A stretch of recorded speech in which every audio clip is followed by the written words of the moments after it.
The biggest joke on the zombies is that they don't know that they're zombies. Because what you're finding out, and I've talked about this before, in the truth movement what you have is a lot of zombies running around pointing at the sheeple, the other people, basically everybody but themselves, and saying, "Ooh, they're all zombies. They don't know about vaccinating your children.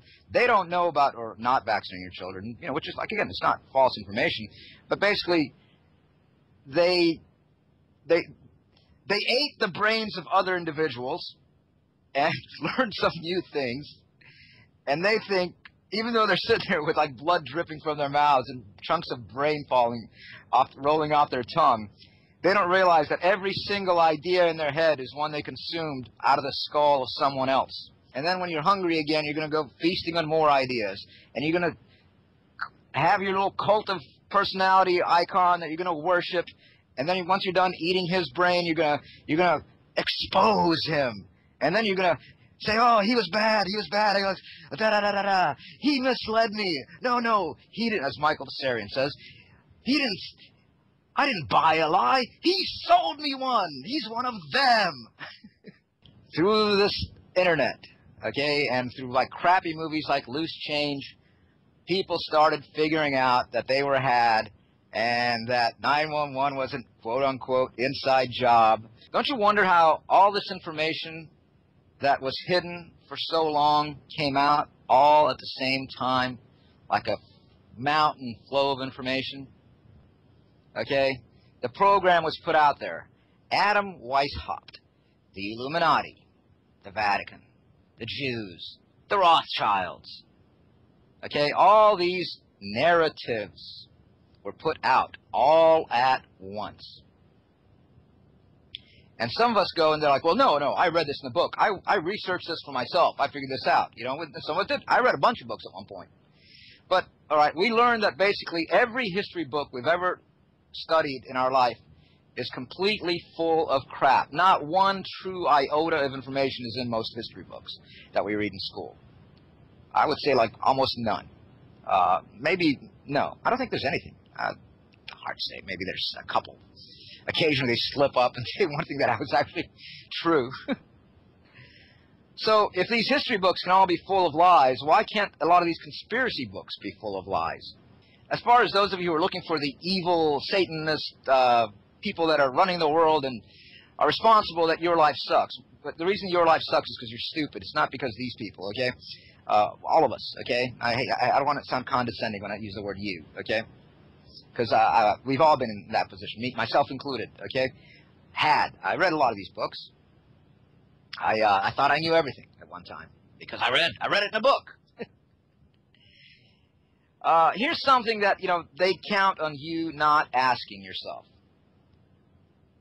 And I'm not saying the Freemasons are good, but I've talked about this in the show. I'm just saying people who run around thinking the Freemasons are evil are idiots. Who went around burning alive people who questioned their dogma? Did the Freemasons go around burning up all these people? No, the church did. The same church who gave you the Jesus narrative and the Bible burned up people over years and millennia, a couple of millennia, okay? The Freemasons didn't go around burning great masses of people alive. The church did. Oh, that's because the Illuminati insiders took control of the church. Yeah, I went from the conspiracy bullcrap to the synchromystic bullcrap. And by the way, synchromysticism is bullcrap. Serious bullcrap, okay?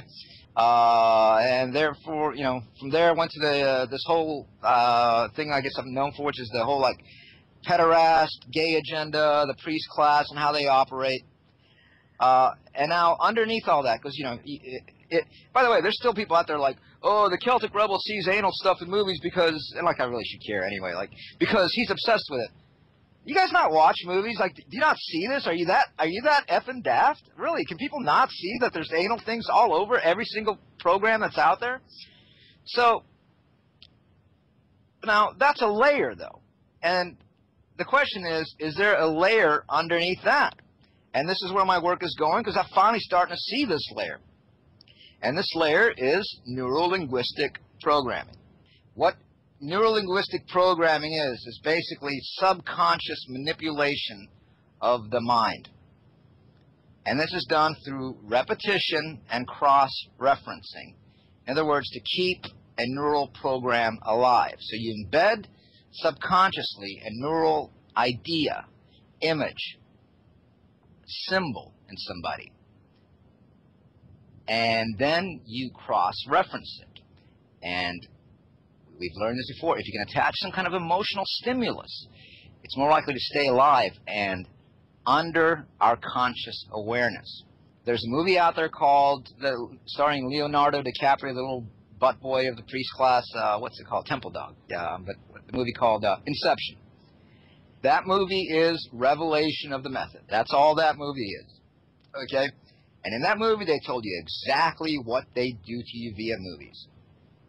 Now, I've heard other people discussing this thing and blogging about it, talking about the technology and whether that be... No, it's just revelation of the method. They are telling you right there exactly how they operate.